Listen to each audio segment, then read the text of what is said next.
My name is Adela Mitchell, and at 42, I never expected my daughter's wedding day to become the moment I finally stood up for myself.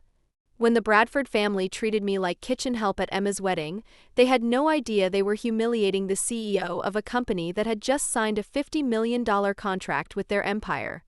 What happened next changed everything. If you've ever been underestimated by people who should respect you, let me know where you're watching from and hit that subscribe button. Trust me, you'll want to see how this story unfolds. Building Mitchell Industries from the ground up hadn't been easy. After my divorce from Emma's father 12 years ago, I'd poured everything into creating something meaningful. What started as a small consulting firm in my garage had grown into a major player in sustainable technology solutions. We specialized in green infrastructure for large corporations, and our client list included some of the biggest names in America. The early days were brutally challenging. I remember working 18-hour days, surviving on coffee and determination while Emma did her homework at a small desk I'd set up in the corner of our makeshift office. She was only 12 when I started the company, old enough to understand that mommy was building something important but too young to grasp the enormous risks I was taking with our financial security. Those first 2 years nearly broke me. I'd invested our entire divorce settlement into the business, mortgaged our modest house, and maxed out every credit card I could qualify for. There were nights when I'd lie awake calculating how many days we could survive if the next client payment was delayed, wondering if I was being selfish chasing this dream when I should have taken a stable corporate job with benefits and a steady paycheck. But Emma never complained. She'd pack her own lunches, help with household chores without being asked, and proudly tell her friends that her mom was an entrepreneur. During parent-teacher conferences, she'd beam when introducing me to her teachers, always adding that I was building a company that would help save the environment. Her unwavering belief in what I was doing became my anchor during the darkest moments. The breakthrough came in year 3 when we landed our first major contract with a Fortune 500 company. Green Tech Solutions needed sustainable infrastructure for their new headquarters complex, and somehow our small firm beat out established competitors with decades more experience. Later, I learned that the decision-maker had been impressed not just by our technical proposal, but by the passion and innovation that came from being a scrappy startup with everything to prove. That success opened doors throughout Silicon Valley. Word spread about the small firm delivering big results, and suddenly we were fielding calls from companies that had never heard of us 6 months earlier. I hired my first full-time employees, moved us out of the garage into a real office space, and began developing the specialized expertise that would eventually make us indispensable to clients seeking cutting-edge environmental solutions. Emma had always been proud of what I'd accomplished. During her college years at Stanford, she'd bring friends home and show them around our Palo Alto office, her eyes bright with pride as she explained how her mom had built this empire from nothing. She understood the sacrifices I'd made, the 70-hour work weeks, the missed school events during the early years when every client meeting could make or break our future. But she also understood the rewards. By the time she graduated high school, I could afford to send her to any university she chose without student loans. We took vacations to places I'd only dreamed of visiting as a child. Most importantly, I'd been able to show her that women could build something significant, that financial independence wasn't just possible but essential for true freedom. Emma's college years at Stanford had been transformative for both of us. She studied environmental engineering, inspired by the work she'd watched me do throughout her childhood. During summers, she interned at Mitchell Industries, starting in entry-level positions and working her way up through different departments. I was careful never to show favoritism, wanting her to earn respect through her own capabilities rather than family connections. Her fellow interns had no idea she was the founder's daughter for the first 2 weeks of her sophomore summer. She'd requested that I keep our relationship confidential, wanting to prove herself without any special treatment.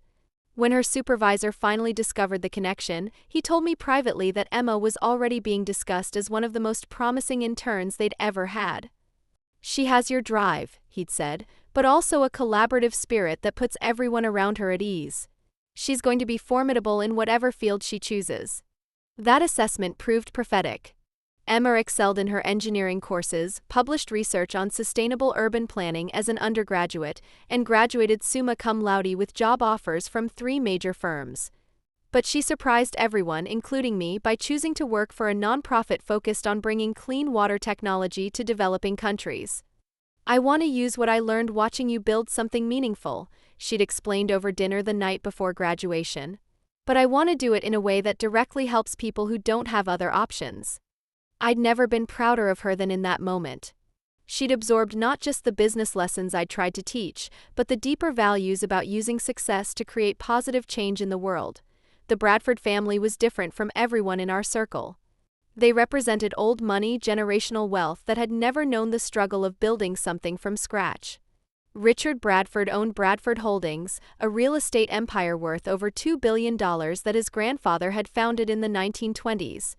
The family had weathered every economic downturn, expanded through multiple generations, and accumulated the kind of social influence that comes with decades of major charitable donations and political connections.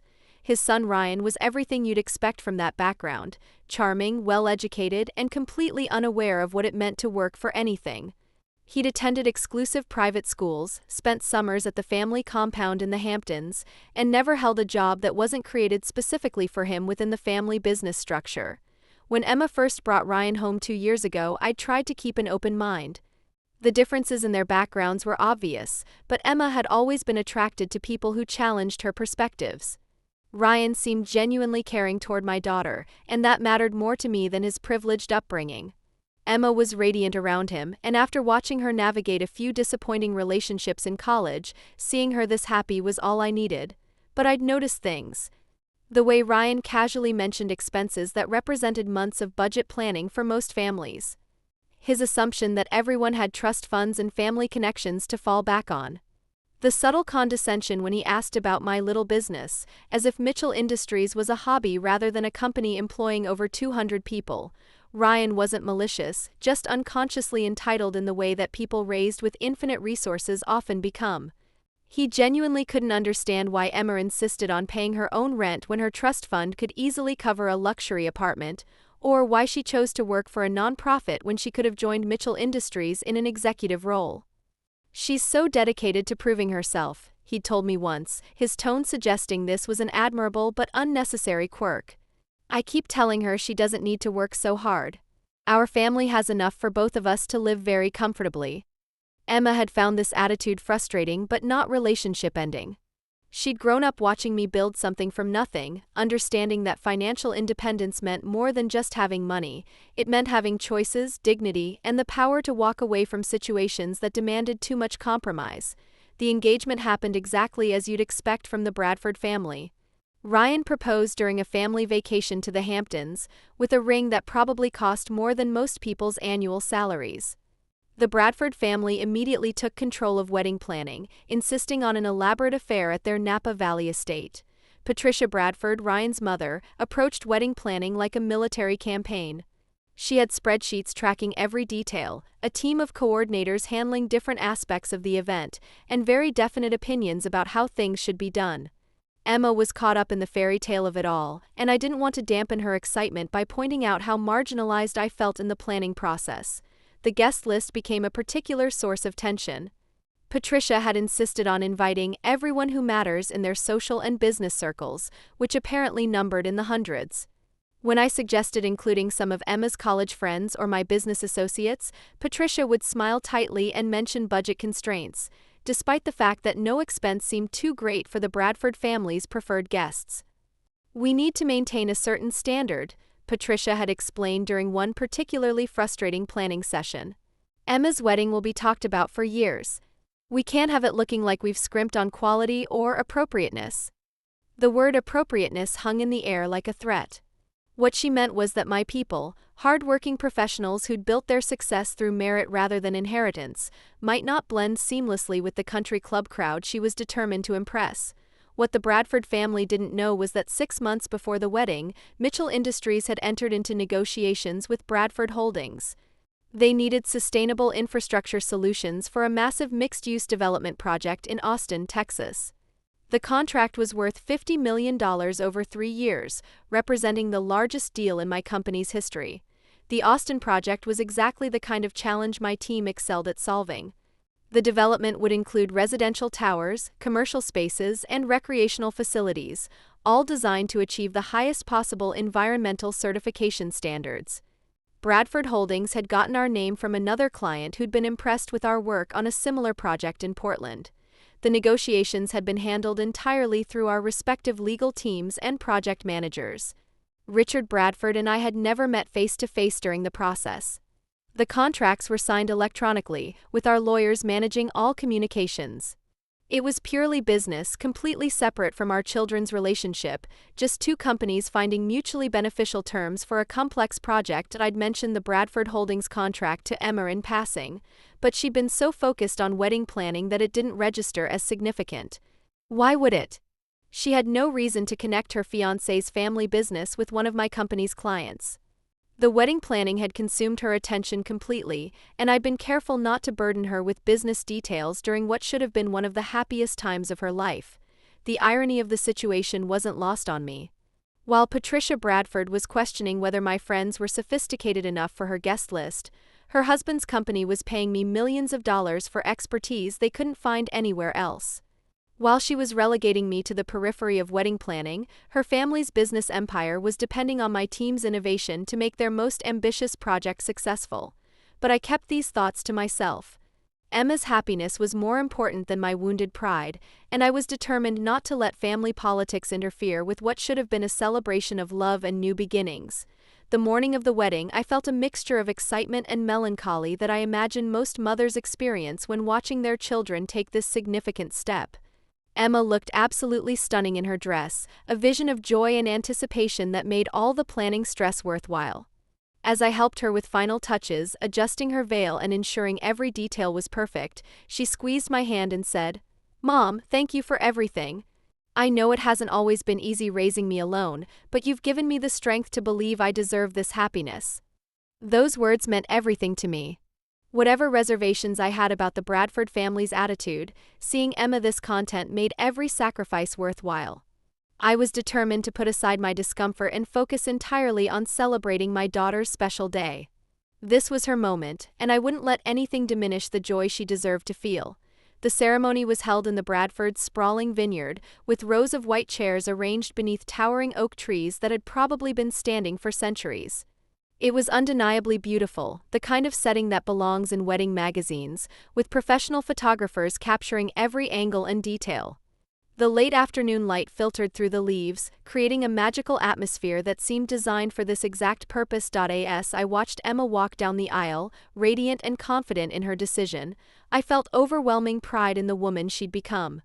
She'd grown from that curious 12-year-old doing homework in my garage office into someone who knew her own mind, pursued her own goals, and wasn't afraid to follow her heart even when it led her into unfamiliar territory. Ryan's face when he saw her approaching was everything a mother could hope for in her daughter's chosen partner. Whatever reservations I had about his family, his love for Emma was genuine and complete. That had to be enough, at least for today. The trouble started during the cocktail reception that followed the ceremony. I was chatting with Emma's college friends, a group of bright, accomplished young women who'd remained close despite pursuing careers in different cities. We were discussing their various projects. One was developing water purification systems for refugee camps, another was working on affordable housing initiatives in Detroit, when Ryan's mother, Patricia Bradford, approached with what I can only describe as forced politeness. She was impeccably dressed in a cream-colored designer suit that probably cost more than most people's monthly rent. Her silver hair styled in a way that required the kind of professional attention only unlimited resources could provide. Her jewelry was understated but clearly expensive, the sort of pieces that whisper wealth rather than shouting it. "Adela," she said, her tone carrying that particular brand of condescension that wealthy women often mistake for friendliness, "we need to discuss seating arrangements for dinner. There's been a small complication." I excused myself from the conversation with Emma's friends and followed Patricia toward the main estate, assuming this was about accommodating last-minute guest changes or perhaps adjusting arrangements for elderly relatives who might need special consideration. The Bradford mansion was even more impressive up close, with its classical architecture and perfectly maintained grounds that spoke of generations of careful stewardship. Instead of leading me to an office or quiet sitting room where we might discuss logistics, Patricia guided me toward a side entrance that opened directly into the mansion's enormous kitchen. The space was bustling with catering staff preparing the reception dinner, their movements choreographed with the precision of a professional kitchen operating at peak capacity. The air was thick with steam and the controlled chaos of high-end food service, dozens of plates being assembled with artistic precision. "I'm afraid there was an oversight with the seating chart," Patricia continued, not quite meeting my eyes as she spoke. "The main dining room tables are completely full with Ryan's business associates and family friends. We've arranged a lovely space for you here in the breakfast nook." She gestured toward a small table set for one in the corner of the kitchen, positioned between the industrial dishwashers and the service entrance where catering staff were constantly moving in and out. The contrast between this cramped corner and the elegant dining room I'd glimpsed earlier was jarring and unmistakable. This wasn't a seat at the wedding reception. This was where you'd put someone you wanted to hide from view. The table itself was properly set with fine china and crystal, as if someone had made an effort to maintain the illusion that this was an acceptable accommodation. But no amount of elegant place settings could disguise the fact that I was being relegated to eat with the hired help, literally surrounded by the sounds and smells of food preparation rather than celebration. "I'm sorry," I said, certain I'd misunderstood something fundamental about the situation. "You want me to eat in the kitchen?" Patricia's smile became even more strained, the expression of someone who'd rehearsed this conversation, but hoped it wouldn't be necessary. "It's actually quite cozy here. You'll be close to everything and the catering staff are lovely people. Very down to earth, which I thought might be more your speed than some of our other guests." The implications of her words hit me like a physical blow. More my speed. As if I belonged with the hired help rather than among the wedding guests. As if the mother of the bride was somehow less worthy of respect than Ryan's father's golf buddies or his mother's garden club friends. As if my presence at an elegant table might somehow contaminate the sophisticated atmosphere they were trying to create. "Where exactly is Emma's father sitting?" I asked, keeping my voice level despite the anger building in my chest. "David has a seat at the head table, naturally. He'll be giving a toast during dinner and the photographers need good access for those shots." Of course he did. My ex-husband, who'd contributed exactly nothing to Emma's upbringing after our divorce, who'd missed countless school events and birthday parties because they interfered with his business trips or golf games, was deemed worthy of the head table. Meanwhile, the woman who'd raised Emma alone, who'd built a successful company to provide for our family, who'd sacrificed countless opportunities to ensure my daughter had every advantage, was being relegated to eat with the kitchen staff. The irony was breathtaking. David had remarried within 2 years of our divorce, to a woman whose family connections had helped advance his career in ways that hard work alone never could have. He'd learned to navigate social situations with the ease of someone who'd always had safety nets, who'd never risked everything on a dream that might fail. His new wife understood how to charm Patricia Bradford in ways that apparently I did not. "I see," I said quietly, my mind racing through the implications of this moment. "And this decision was made by whom?" Patricia straightened, her mask of politeness slipping slightly to reveal the steel underneath. "Well, the guest list is quite extensive, and we had to prioritize based on family importance and business relationships. I'm sure you understand that these events require difficult choices." Family importance. The words echoed in my mind as I stood in that kitchen, surrounded by the sounds of clattering dishes and urgent instructions from the catering manager coordinating the evening service. According to the Bradford family, I wasn't important enough to sit with the other wedding guests.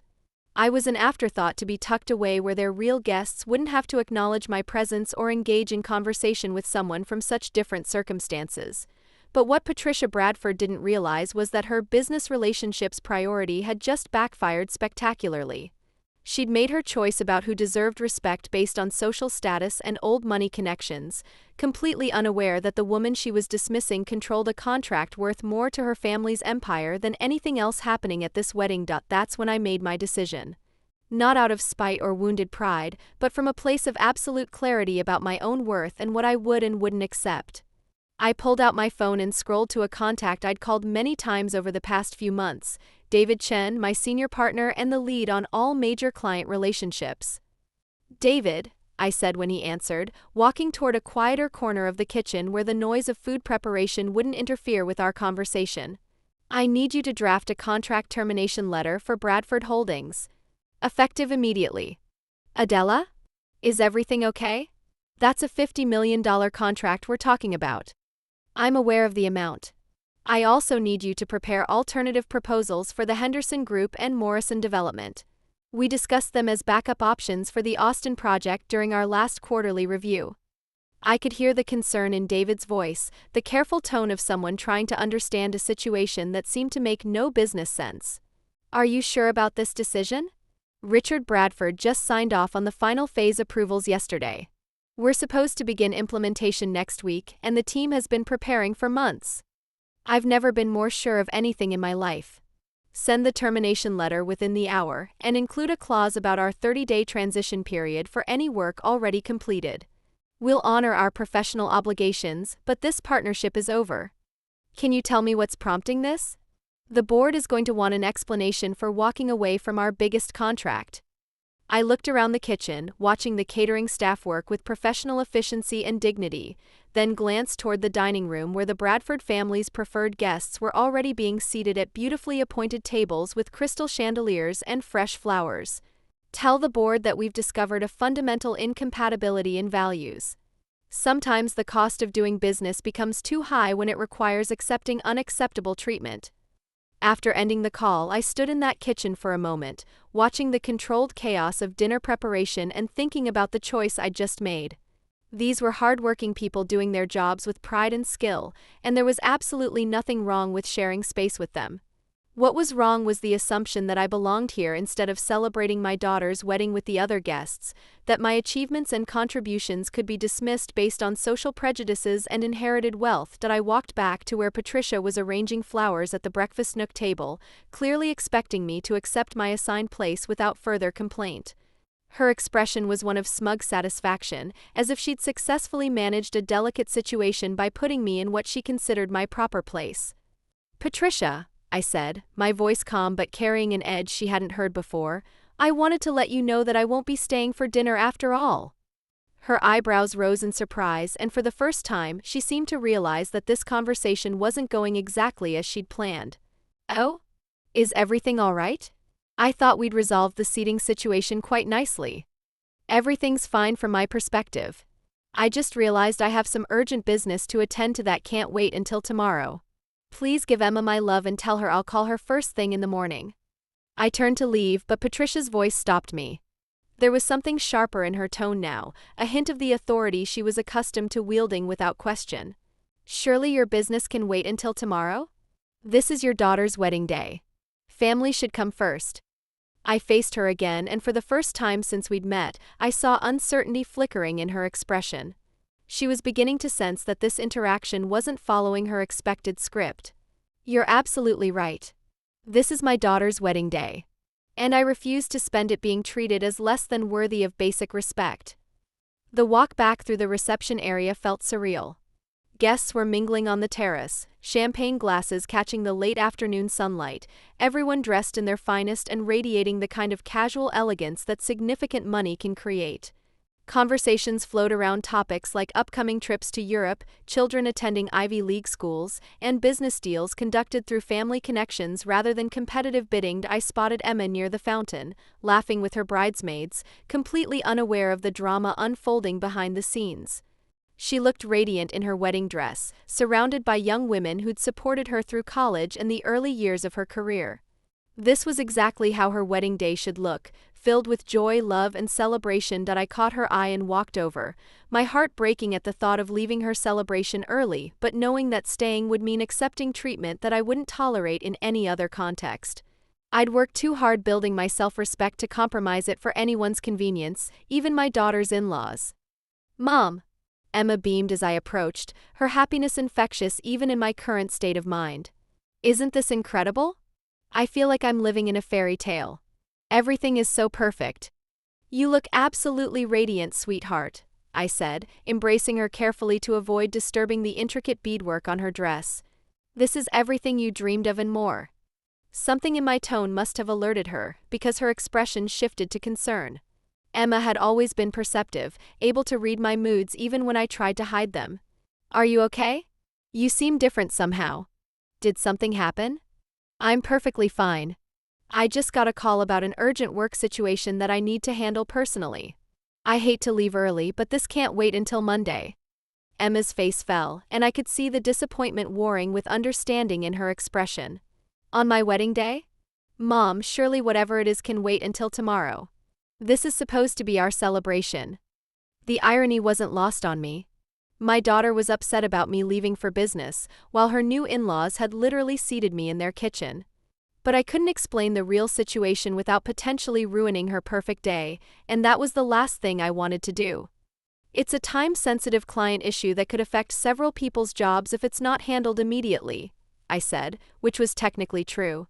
I'll make it up to you, I promise. Maybe we can have a special dinner next week, just the two of us, and you can tell me all about your honeymoon plans.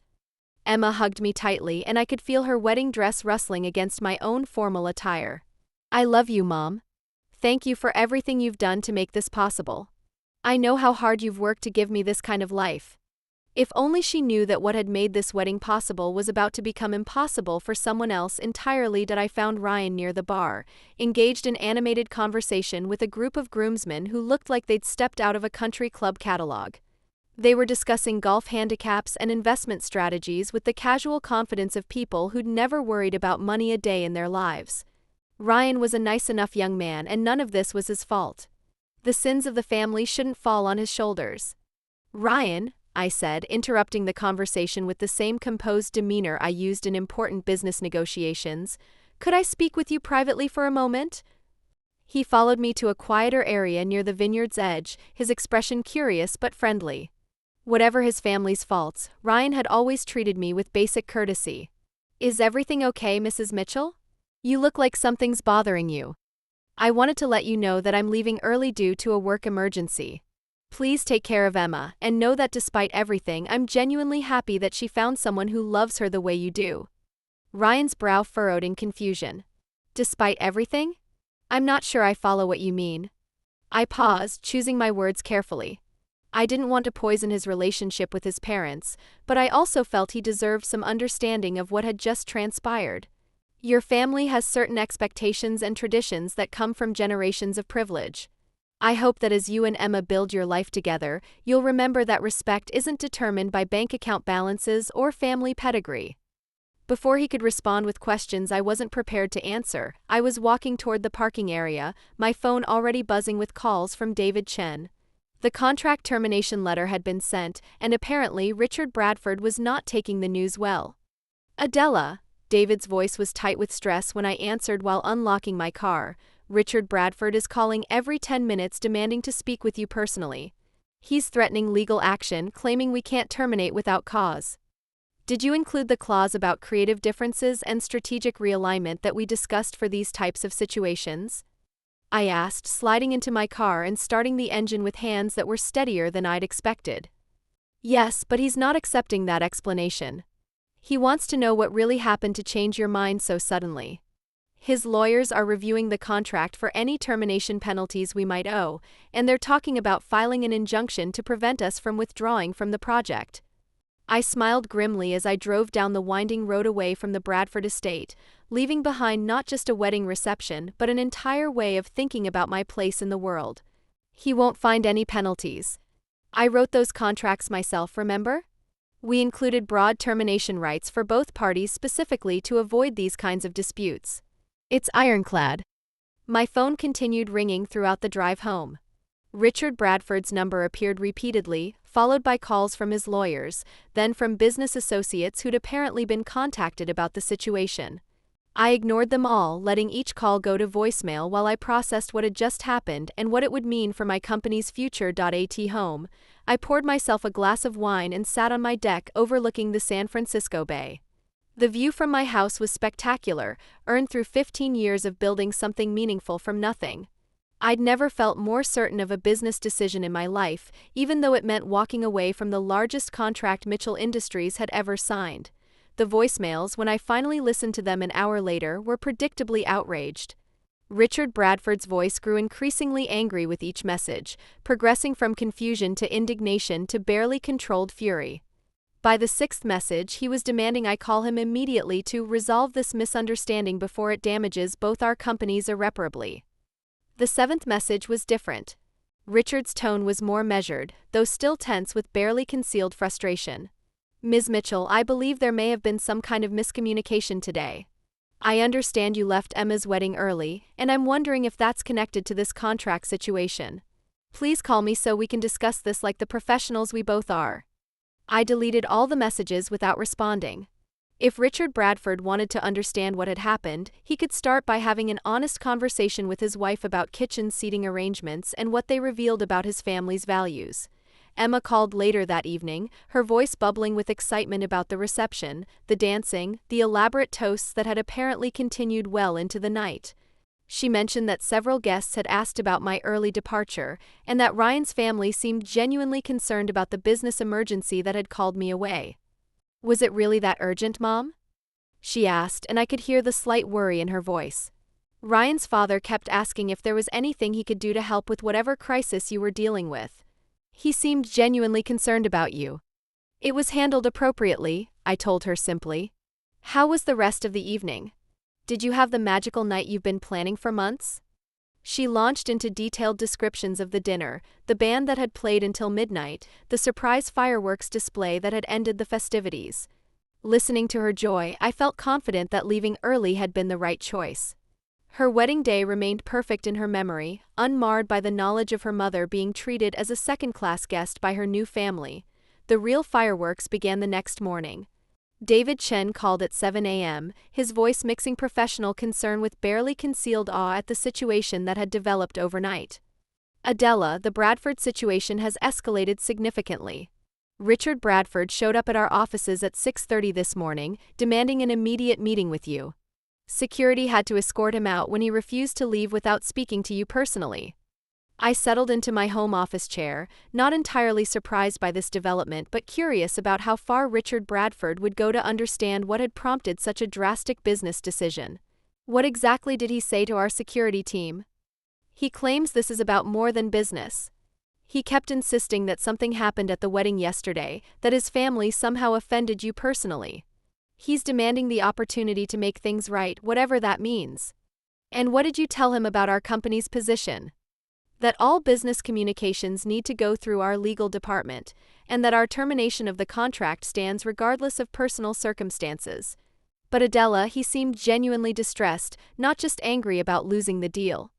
Through my office window, I could see the morning fog rolling across the bay, the familiar sight that had inspired some of my best business decisions over the years. This was just another moment requiring clarity and resolve, though perhaps more personal than most. David, I want you to schedule a conference call with the Henderson Group for this afternoon. If they're still interested in the Austin project, we can move forward immediately with modified terms. We'll also need to accelerate our timeline for the Morrison development proposal that's been sitting on the back burner. Already working on both, David replied efficiently.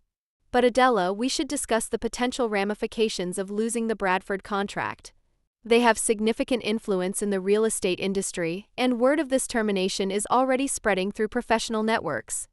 Let me worry about industry politics.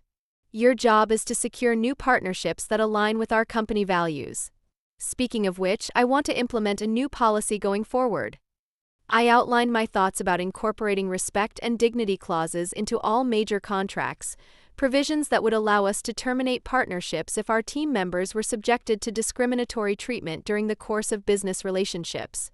David listened thoughtfully, occasionally asking clarifying questions about legal implementation and industry precedent.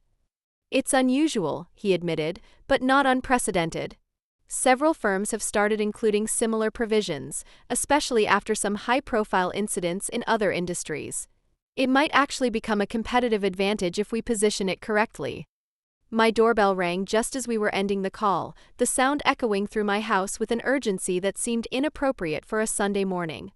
Through the security camera, I could see a black luxury sedan in my driveway and a man in an expensive suit standing at my front door. Even without seeing his face clearly, the posture and bearing were unmistakable.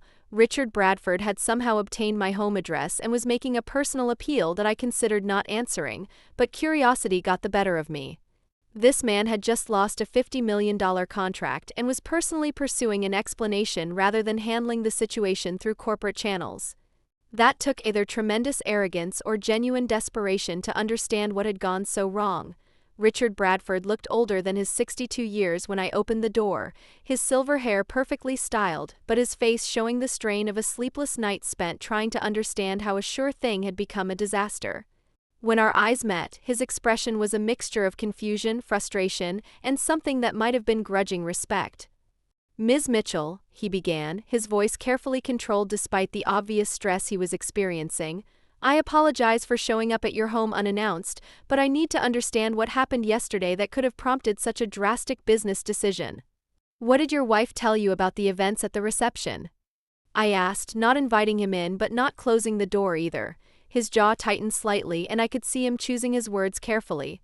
"Patricia mentioned there was some confusion about seating arrangements at the reception. She said you seemed upset about being placed at a different table than you'd expected." "A different table," I repeated slowly, letting the euphemism hang in the air between us. "Is that how she described the kitchen breakfast nook?" Richard's face went pale, the blood literally draining from his features as the implications of my words sank in. "The kitchen? Your wife seated me in the kitchen, Mr. Bradford. Not at a smaller table in the dining room, not at a separate table on the terrace with other family members. In the kitchen with the catering staff because I apparently wasn't important enough to sit with your real guests."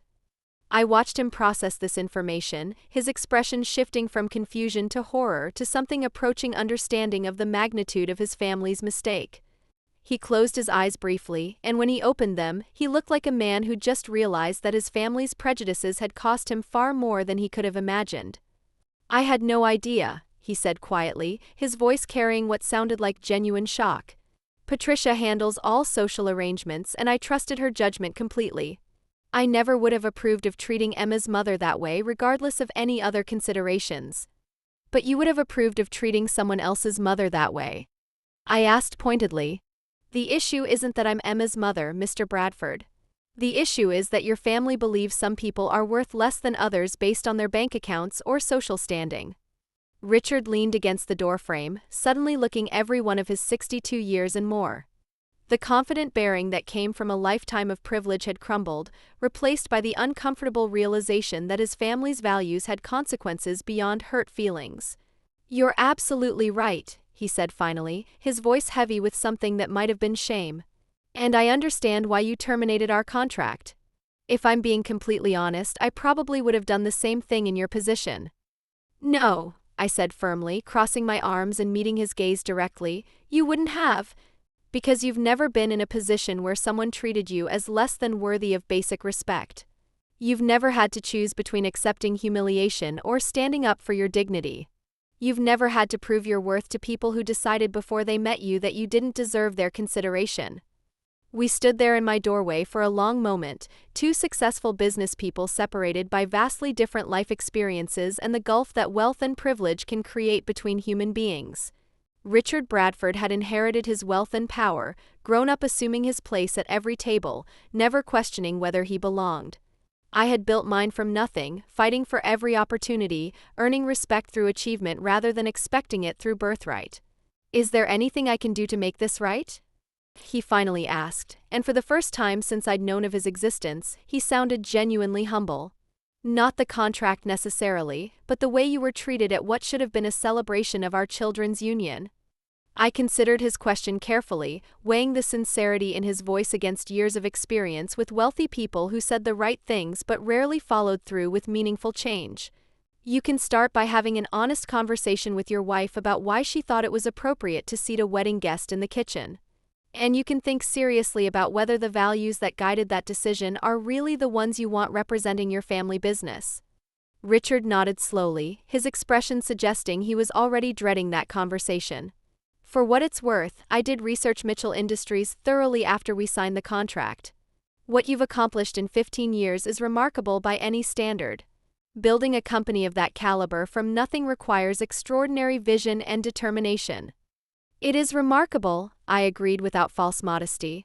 "And that's exactly why I won't allow anyone to treat me as anything less than remarkable, regardless of how much money they're paying my company." After Richard left, looking considerably more subdued than when he'd arrived, I spent the morning reviewing the Henderson Group proposal with my senior team via conference call. By afternoon, we had preliminary agreement in place for a partnership that would not only replace the Bradford contract but potentially exceed it in both scope and profitability. The Henderson Group had been pursuing sustainable development projects for 3 years, building a reputation for innovation that aligned perfectly with Mitchell Industries' expertise. Their approach to the Austin project emphasized community integration and environmental responsibility in ways that the Bradford Holdings proposal had never considered. They're offering a longer timeline but higher total compensation, David explained during our strategy session. Plus, they want to establish an ongoing partnership for future projects across the Southwest. It could be worth twice what we walked away from. Emma called that evening, her honeymoon preparation excitement temporarily dampened by confused concern about the family dynamics she was beginning to sense. "Mom, Ryan's father came to see us today. He seemed really upset about some business situation with your company. Did something happen between you two that I should know about?" I chose my words carefully, still reluctant to burden Emma with the full truth of her wedding day drama. We discovered some fundamental differences in business philosophy that made continuing our partnership inadvisable. Sometimes these things don't work out, even when the initial terms seem favorable. "But you've never walked away from a major contract before," Emma pressed, and I could hear the worry in her voice. "Ryan said his father really respected your company and was looking forward to working together. What could have changed so dramatically overnight?" "What changed," I said slowly, choosing each word with care, "is that I realized respect means more than money. If someone doesn't value what you bring to the table, then the table isn't worth sitting at." There was a pause before Emma spoke again, and when she did, her voice carried a new understanding. "This is about more than business, isn't it?" My daughter had always been perceptive, able to read between the lines of adult conversations even when she was young. I shouldn't have been surprised that she sensed the deeper currents flowing beneath this situation. "It's about knowing your worth," I told her. "Something I hope I've taught you over the years through my actions as much as my words." "You have," Emma said softly. "You've taught me that I should never settle for being treated as less than I am. I just hope that standing up for yourself doesn't cost you professionally in ways that aren't worth the principle." "Some principles are worth any cost," I replied. "And sometimes the most expensive thing you can do is compromise your integrity for money." 3 weeks later, Mitchell Industries announced our partnership with the Henderson Group for the Austin Development Project, along with 2 additional contracts that had emerged from industry connections impressed by our principled stance. The total value exceeded the Bradford contract by 40%, and the projects aligned much more closely with our company's mission and values. The story of why we'd terminated the Bradford partnership had spread through business circles, mostly accurately but with some embellishments that painted the situation in even more dramatic terms. The consensus seemed to be that we'd set a new standard for corporate dignity, refusing to separate business relationships from basic human respect.